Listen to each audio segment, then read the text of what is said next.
From the middle of the beach, we can see the opening of Pihayaroth in the distance, but we head south in order to locate an amazing marker here at the beach.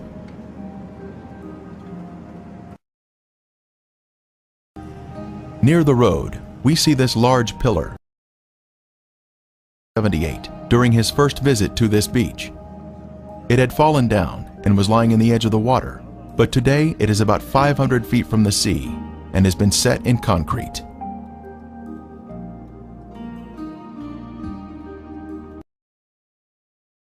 Features of the red granite pillar include the fact that it is of Phoenician or Hebrew design and is 3,000 years old. It was placed here for a reason, to mark the location of the crossing of the Red Sea on dry ground.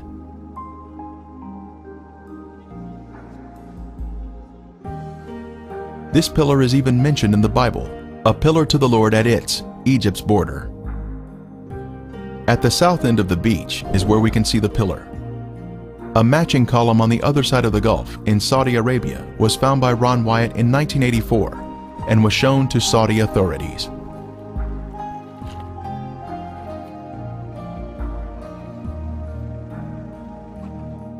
On the Saudi pillar were Hebrew inscriptions which included the words Pharaoh, Mizraim or Egypt, Moses, death, water, Yahweh, Solomon, and Edom.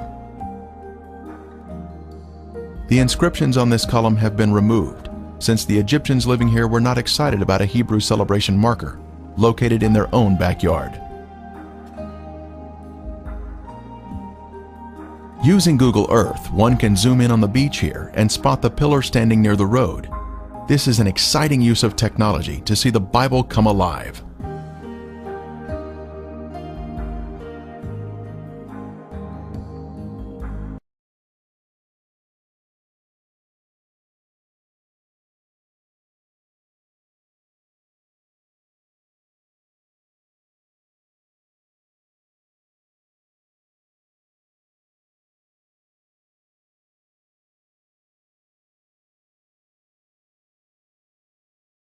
A short distance downhill, we come to the edge of the water where a wonderful miracle took place, where the Lord provided protection to His people, even though they were angry and complaining. Are you not the one who dried up the sea, the waters of the great deep, that made the depths of the sea a road for the redeemed to cross over? For centuries, this beach has been named for the crossing of the Red Sea at this exact spot. On Google Earth, we can see the name Nuweiba at this point on the beach. This older, detailed map reveals to us the complete name of the beach. Nuweiba is short for Nuweiba al-Muzayina. The name on this beach, Nuweiba al-Muzayina, gives us confirmation that we are in the correct location. The translation of that name means waters of Moses opening.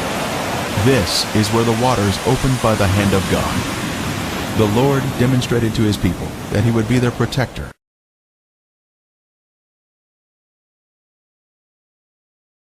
We have confirmation that we are at the correct location. Moses once stood here with the children of Israel, and the water was opened before them by the hand of God. An amazing testimony of truth. Depth charts of the Gulf of Aqaba show the Eilat Deep to the north and the Aragonese Deep to the south. Between these two deep areas is a path through the sea.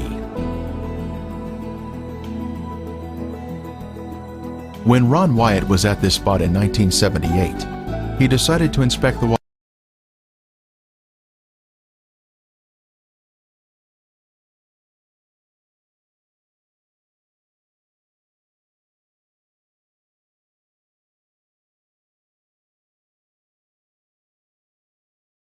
Is very clear, with high visibility. Investigations have revealed artifacts which confirm our previous conclusions about the site.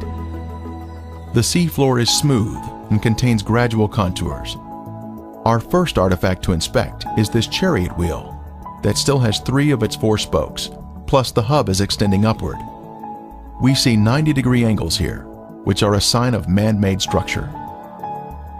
The Lord looked down upon the army of the Egyptians, and He took off their chariot wheels.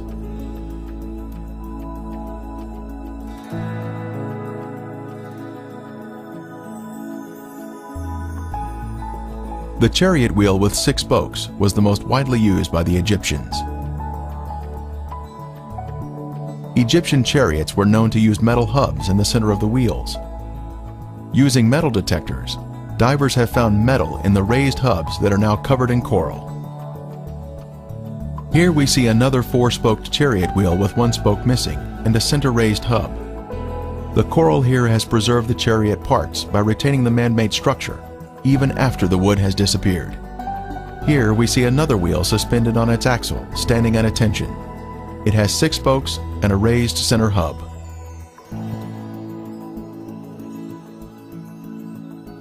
Ron Wyatt made many dives here and located many artifacts. This could have once been a chariot cab. This appears to be another round chariot wheel.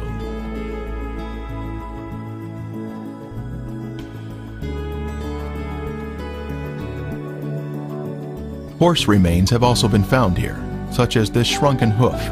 Horses are not in the Sinai Peninsula today. Human remains have also been found, such as this coral-covered femur bone on the right. Lab tests confirmed that it is in fact bone.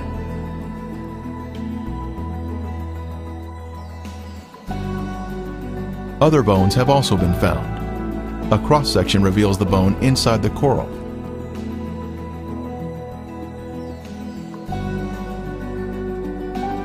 Here we see a chariot wheel standing on its axle in this old 1978 footage shot by Ron Wyatt. Next, we see an 8-spoke wheel with 1 spoke missing. 8-spoke wheels were only used during the 18th dynasty, the time of the Exodus. The premier find here at the crossing site is this gold veneer that was left behind from a 4-spoke chariot wheel. The Bible tells us there were 600 choice chariots used in the chase of the children of Israel.